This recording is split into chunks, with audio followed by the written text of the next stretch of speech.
Aparecen una serie de estructuras que son las conocidas como estructuras entramadas. ¿Por qué se llaman estructuras entramadas? Porque no están conformadas por estructuras completamente sólidas, sino lo que tenemos son elementos que forman una trama que rigidiza, y luego esa trama rigidizada se puede cubrir con una envolvente, ¿sí? ¿Eso qué hace? Hace que la estructura sea muchísimo, pero muchísimo más liviana, que sea mucho más económica y en términos generales mucho más eficiente. Tiene una ventaja muy grande, y es que genera espacios abiertos, o sea, espacios útiles, espacios efectivos, digamos que suficientemente decentes, suficientemente grandes. Entonces la relación aquí de material y vacío y espacio dentro de la estructura es grande, podría ser 80-20. Ya cuando hablamos de 80-20 estamos hablando de un 80%, un 80% de espacio versus un 20% de material, ¿sí? Incluso podría ser menos, podría ser 90-10, dependiendo pues del proyecto, pero pues básicamente eso. Ya ahí los elementos estructurales que uno empieza a ver son vigas, columnas, placas, pilotes, eh, todo tipo de entrepisos, viguetas. Bueno, estos digamos que no tenemos mucho que hablar de estos porque los conocemos ampliamente. Las otras estructuras que aparecen son estructuras triangulares, y aparecen debido a la virtud que tiene la forma del triángulo. La forma del triángulo tiene una virtud característica, y es que el triángulo es una de las figuras geométricas, o la figura geométrica que es indeformable. Cuando uno hace las consideraciones de la estática, cuando uno va a los libros de estática, una de las idealizaciones que hace la estática para hacer su análisis es que los elementos son indeformables, cosa que no es cierta. Ningún elemento es indeformable, todo se deforma en la naturaleza, así sea un poquito, pero ellos asumen que los elementos son indeformables. Entonces, en un triángulo hecho con elementos indeformables, ¿sí?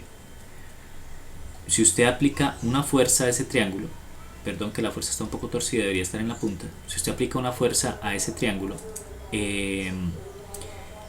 el triángulo, digamos, la trayectoria de cargas es que la fuerza baja por acá sometiendo estas dos barras a compresión, y trata de abrir esta sometiendo esta barra a tensión. Entonces esta barra queda sometida a tensión mientras estas quedan sometidas a compresión.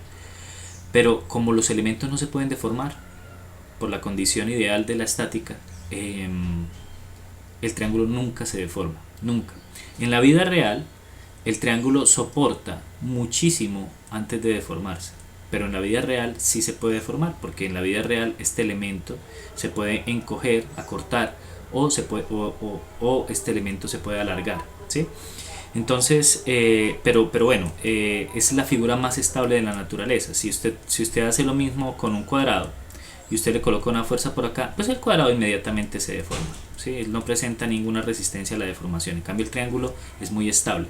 Esa es la razón por la cual empiezan a aparecer figuras como estas, y además o esta, además que son muy prácticas. ¿Por qué son muy prácticas?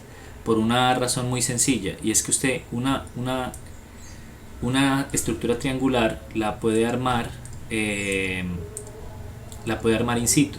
Usted no necesita llevar esto armado al sitio, sino que simplemente transporta las piezas y las arma in situ, y eso es de una practicidad enorme, ¿sí? Especialmente cuando se tiene que construir en sitios remotos. Bueno, el otro tipo de estructuras son estas estructuras laminares.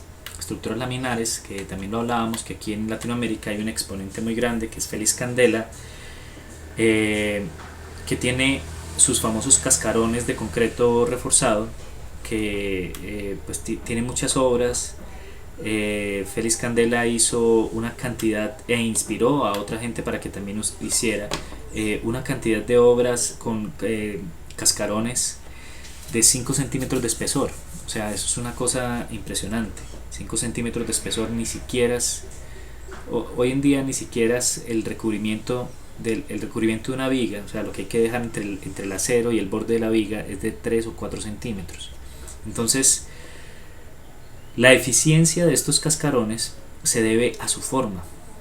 La forma de los cascarones de candela, él la saca de una figura que se llama el paraboloide hiperbólico.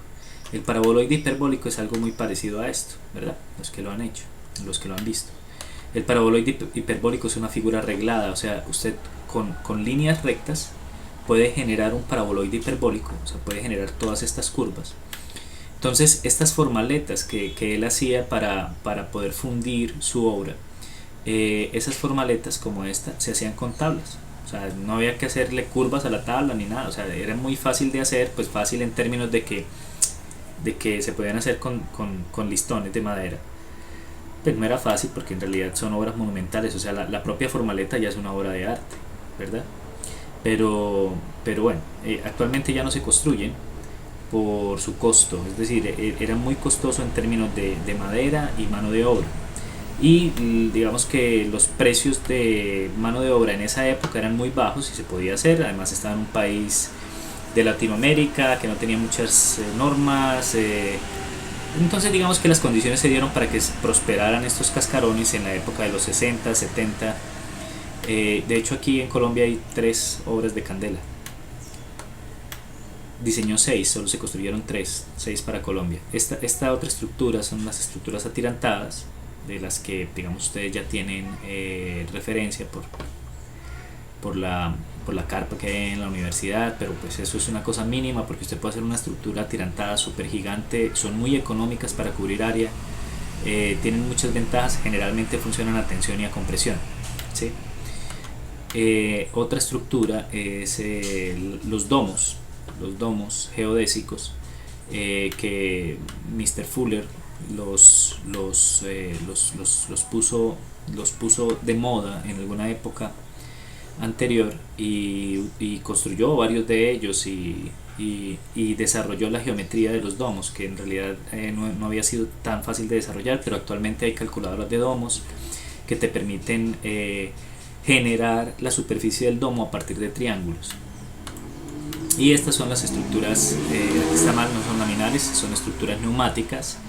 Y estas estructuras neumáticas son básicamente un textil que se infla, y al inflarse queda funcionando a tensión, y esa tensión produce una rigidez que nos genera una forma.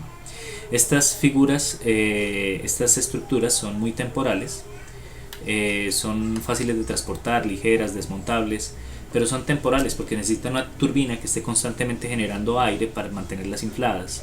Entonces no podríamos tener eso de manera permanente, sería muy costoso, pero para eventos temporales, para albergues temporales, para casas de emergencia, para cosas de esta índole, efímeras, funciona muy bien.